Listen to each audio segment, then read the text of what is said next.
Zikir Nabi begitu banyak. Nabi setiap terbangun dari tidurnya berzikir.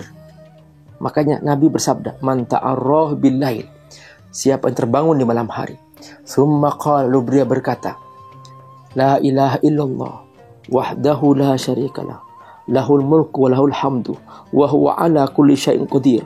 Allahumma ighfirli, ya Allah ampuni aku. Ghafarallahu lahu, Allah mengampuni dosa-dosanya. Terbangun berzikir, bangun tidur berzikir. Alhamdulillahilladzi ahyana ba'dama amatana wa ilaihin nusyur. Masya Allah, mau tidur berzikir, bismika Allahumma ahya bismika amut. Mau masuk toilet berzikir, Allahumma inni a'udzubika min khubuthi wal khaba'ith. Keluar dari toilet berzikir lagi, alhamdulillahilladzi adhaba 'anni al-adza wa 'afani. Hidupnya berzikir, Masya Allah. Makanya Nabi ketika keluar dari toilet, Nabi minta ampun kepada Allah. Ghufranak, alhamdulillahilladzi adhaba 'anni al-adza wa 'afani. Sempat para ulama hadis mereka mencari makna, kenapa kok Nabi minta ampun kepada Allah pada saat keluar dari toilet. Ternyata setelah mereka meneliti semua buku hadis, semua zikir Nabi, ternyata mereka menemukan bahwa maka Rasulullah sallallahu alaihi wasallam yatruku dzikrullah wala lahdah illa wa huwa fil hammam fakariha ala nafsihi ayadhkurullah fi fastaghfarallah inda khurujil hammam. Masya Allah, Nabi tidak pernah meninggalkan zikir satu detik pun, kecuali ketika di toilet. Dia merasa makruh, takut dianggap dosa oleh Allah. Di toilet tempat kotor berzikir, Nabi berhenti berzikir, keluar langsung, ghufranak, ampuni aku ya Allah, ampuni aku ya Allah. Subhanallah. Saudaraku rahimakumullah, itulah Rasulullah sallallahu alaihi wasallam, hidupnya berzikir. Maka orang kalau berzikir terus menerus, tidak pernah putus, ya pasti ketika dicabut nyawanya, meninggal dunia dalam keadaan berzikir. Lidahnya sedang basah dengan zikir, lidahnya sedang penuh dengan zikir kepada Allah Subhanahu wa taala. Begitulah saudara rahimakumullah, pribadi yang selalu bersama Allah Subhanahu wa taala, maka dia husnul khatimah. Tidak pernah dia khawatir tentang hidupnya, karena semua dalam kebaikan-kebaikan. Itulah cara yang kedua, hendaklah selalu berzikir. Apa yang dilakukan Imam Nawawi? Sebuah buku tebal. Imam Nawawi ini, begitu terbit buku ini, luar biasa. Ternyata isinya tentang zikir-zikir Rasulullah SAW. Itulah namanya kitab Al-Adhkar. Para ulama menyebutkan bahwa ini kitab yang luar biasa. Hidupnya Rasulullah penuh dengan zikir. Makanya benar kalau hidupnya Nabi husnul khatimah, karena Nabi semua bersama Allah SWT. Dan mereka berlomba-lomba mengamalkan isi zikir ini. Sampai-sampai mereka mengatakan bahwa man indahul adhkar faka'annama indahud dunya wa ma fiha. Orang yang punya kitab Al-Adhkar dan mengamalkan isinya, sudah cukup sudah. Dia seperti punya dunia dan seisinya. Masya Allah. Ini cara yang kedua, supaya kita husnul khatimah, berbanyak berzikir kepada Allah Subhanahu wa ta'ala. Yang ketiga adalah bacalah Al-Quran selalu. Al-Quran, ini Al-Quran di depan kita. Ini tidak pernah jauh dari kita, tergantung kita. Bahkan Al-Quran ini sudah ada di HP-HP kita. Allah berjanji bahwa inna nahnu nazzalna dzikra wa inna lahu lahafidun. Sesungguhnya kami yang menurunkan Al-Quran dan kami yang akan menjaganya. Allah sudah menggerakkan semua manusia di muka bumi, yang beriman, yang kafir sekalipun, mereka juga ikut menjaga Quran. Bahkan mereka membuat Quran digital, sampai mereka membuat Quran software untuk supaya laku bisnisnya. Masya Allah, sekarang sudah tidak mungkin Al-Quran hilang. Gak usah khawatir saudaraku, Quran hilang.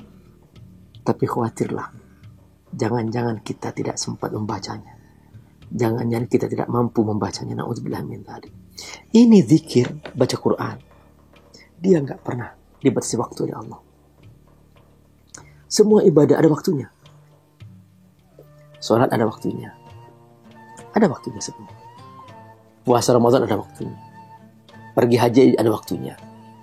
Tapi membaca Quran nggak ada waktu. Kapan saja kita bisa baca. Makanya pas dia baca Quran, dicabut nyawanya, meninggal dunia, husnul khatimah. Masya Allah. Jadi kejarlah semua ibadah yang tidak dibatasi waktu oleh Allah Subhanahu wa taala. Jadi seperti zikir, baca Quran, ini semua adalah keindahan-keindahan hidup di mana kita selalu merasakan bersama Allah Subhanahu wa taala. Karenanya ayo kita perbanyak membaca Quran. Tidak ada yang sia-sia ketika kita selalu hidup bersama Quran supaya kita husnul khatimah. Yang keempat, saudara-saudara, supaya kita husnul khatimah, cari sahabat yang baik. Karena dengan sahabat yang baik, kita akan diingatkan untuk selalu bersama Allah Subhanahu wa taala. Orang yang bersama penjual parfum akan kebagian harumnya.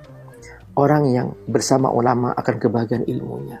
Maka kemana-mana dia bersama sahabatnya.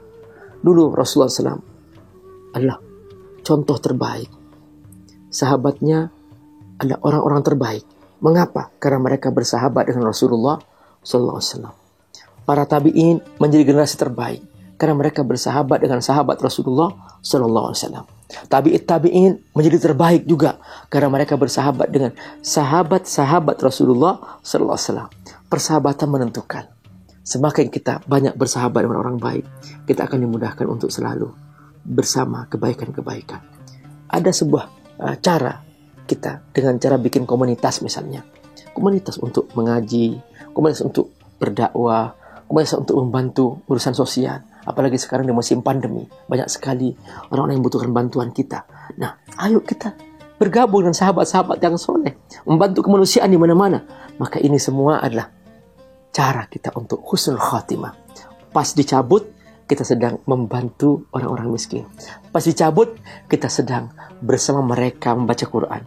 Pas dicabut, kita sedang bersama sahabat-sahabat kita mentaati Allah SWT di masjidnya Allah Subhanahu wa taala.